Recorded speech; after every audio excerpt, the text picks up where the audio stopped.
Do you know if St. Patrick himself was a big drinker? Yeah, he must have been. But nobody knows? There is not a lot of stuff known about him. Some people say he's English, some people say he's Scottish, and some people say he's Welsh. I read something about him first coming to Ireland because he was captured by pirates. They used to come over, the Irish did, and nick, steal people. But while he was here as a slave, he got on so well with the people that after he had escaped, he came back and spread the Catholic faith. Chased all the snakes from the island, A explained, and X interrupted with a chuckle. Is that true? Are there currently no snakes in Ireland? There is, in Galway, there is, because a lot of hippies brought them over in the 70s, and they managed to reproduce. So technically there is. A went on talking, but D started playing the guitar again and blocked out A's slurred monologue. When he wailed, "Oh, Danny boy, the pipes are calling from glen to glen and down the mountainside. The summer's gone and all the roses falling."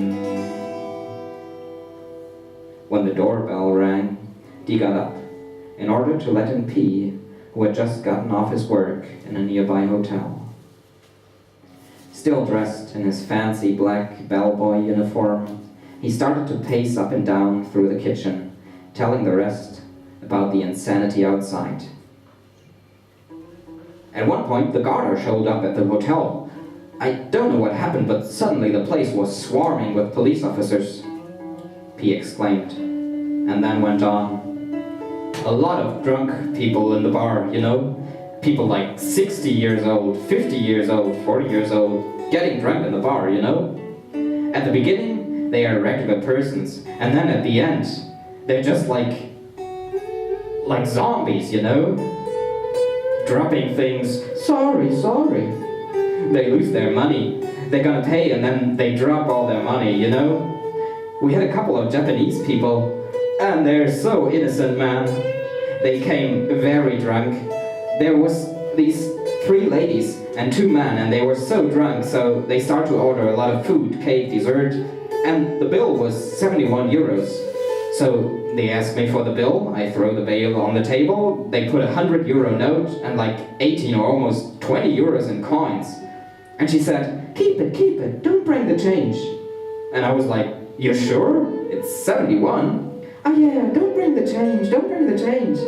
I was like, fuck yeah, almost 50 euro tip. So then I talked with my colleague. I was like, look, that happened. Let's keep it in a separate glass. Don't put it with the rest of the tips, just in case. So 25 minutes later, the Japanese girl runs in again with the bill. Oh, sorry, I gave you a 100 euros note. Oh my god, 71. So in the end, she just said, okay, give me back 30. His words, Japanese and drinking, man, were met with laughter. And so he went on with another story on the subject. 2 weeks ago, I was in breakfast in the hotel, and he just came in the room in the restaurant, and it was a little Japanese guy with a long beard, very like a kind of a monk with glasses, very funny guy. And I asked him, would you like coffee or tea? We always ask. I want coffee, but don't put whiskey, please. As the renewed salvos of laughter ebbed away, electric sounds began to fill the air. E raised the touchscreen he had connected to the big black speakers beside the fridge and yelled at X, This is screaming live from a boiler room in your hometown, as waves of electronic beats echoed through the room.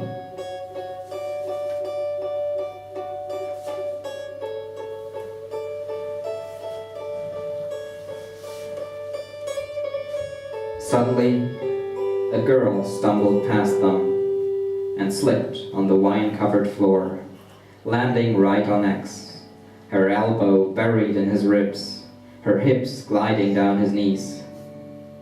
Two of her friends picked her up and carried her into the adjacent room.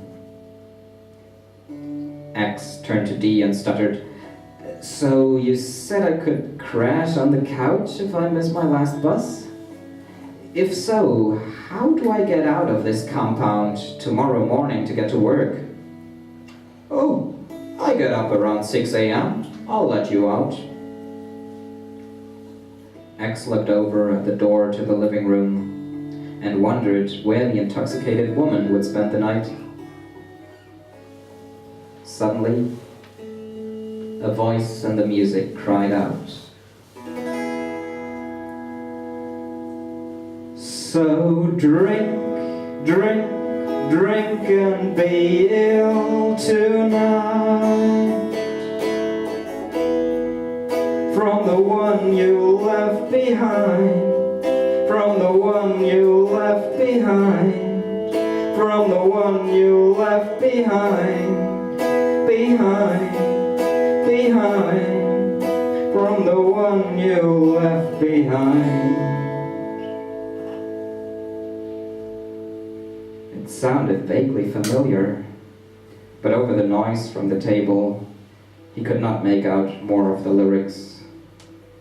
The fact that the singer's lamenting voice turned into a wordless chorus of wailing and howling every once in a while did not help in the matter. E picked up a green hat from the ground and grinned at X. "Yeah, well, happy St. Patrick's Day." X shook his head, chuckled, and said, "I've seen so many of these today. Are they even made in Ireland?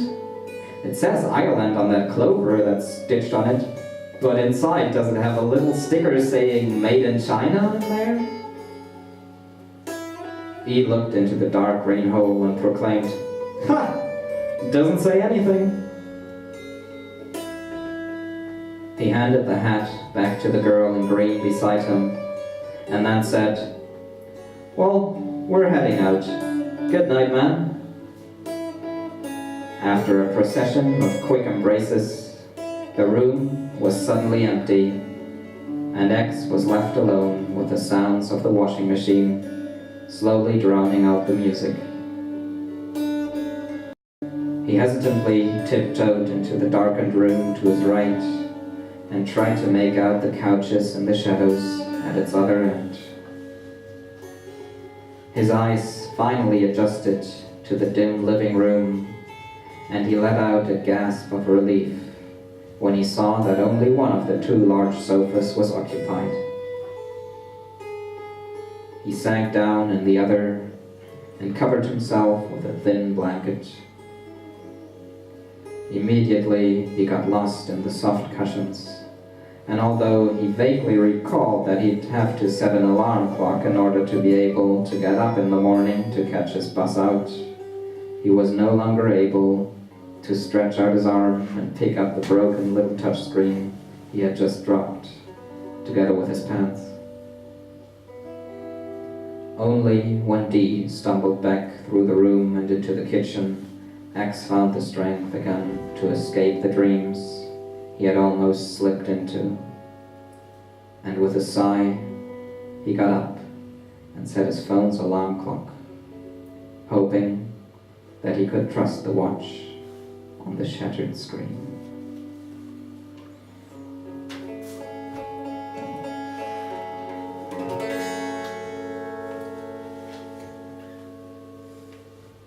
Bravi, bravi.